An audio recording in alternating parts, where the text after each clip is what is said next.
बोलिए सदगुरुदेव भगवान की जय। अब तक रीत को ही स्पष्ट करने के लिए विभिन्न ऋषियों के अनुभूति में आए हुए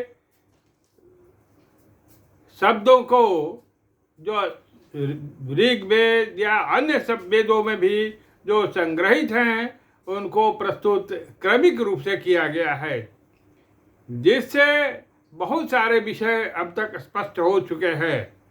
अब उसमें आया है कि रीत के नियम से ही प्रकृति में भी सारे कार्य होते रहते हैं।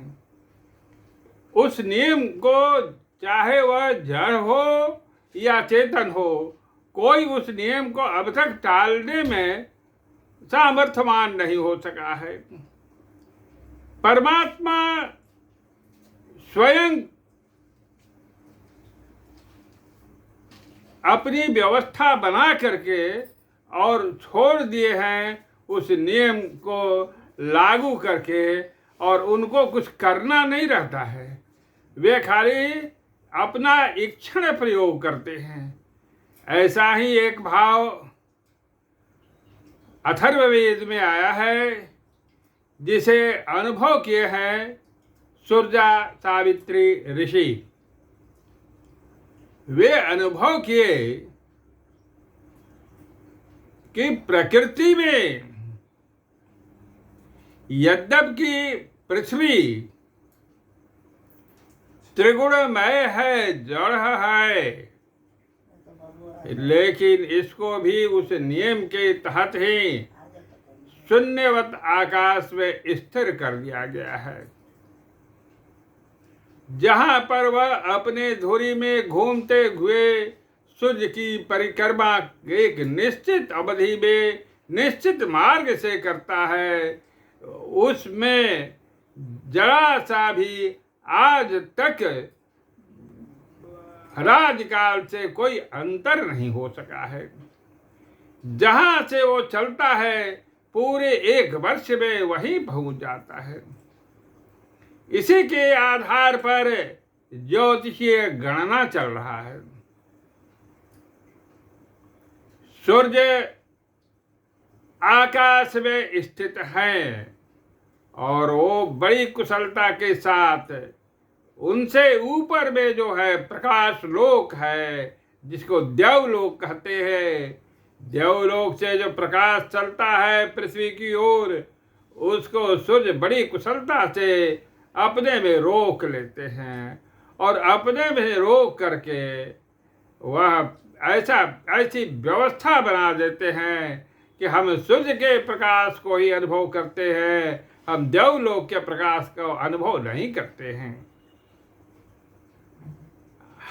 ऐसे यहाँ के पृथ्वी के वासी जो जीव जगत हैं, उनको शक्ति प्रदान होता है सूर्य के प्रकाश से। उनको कार्य करने की क्षमता प्राप्त होता है सूर्य के प्रकाश से।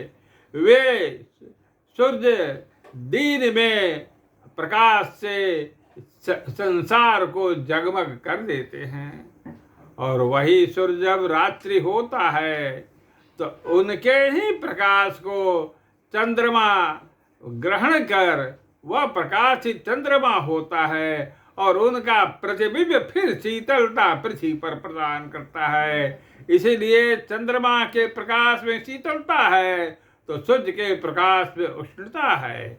उनके प्रभाव से समुद्र से या यह पृथ्वी पर कहीं से भी जो जल राशि है वो वाष्प पर के अंतरिक्ष में जाते हैं, और अंतरिक्ष में कुछ देर भ्रमण करने के बाद वही ठीक समय पर बादल बन करके और पुनः पृथ्वी पर वर्षा के रूप में आ जाते हैं, और तब नदियों का प्रवाह सुचारू रूप से चलने लगता है। पृथ्वी तृप्त हो जाती है और मनुष्यों के या जीव जगत के पोषण के लिए औषधि एवं अन्न इत्यादि उत्पन्न कर देते हैं। इस प्रकार हम देखते हैं कि समय पर ऋतु परिवर्तन, समय पर सूर्य की परिक्रमा, समय पर सूर्य और चंद्रमा का उदय और अस्त होना, ये सब सारे अकाट्य उस नियम के अनुसार ही चल रहा है। बस आज इतनी ही बातों को स्पष्ट करना है कि सूर्य रीत के नियम ही हमारे आपके सबके संचालन का मुख्य केंद्र बना हुआ है। हम यदि रीत के नियम को ठीक ठीक पालन करते हैं तो हम जीवन मुक्त बन सकते हैं। बोलिए सद्गुरुदेव भगवान की जय।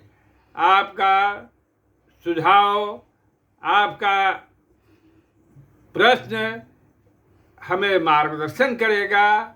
हमारा जो लक्ष्य है कि वेद के रहस्यों को अनावृत करते हुए अधिक से अधिक लोगों को जानकारी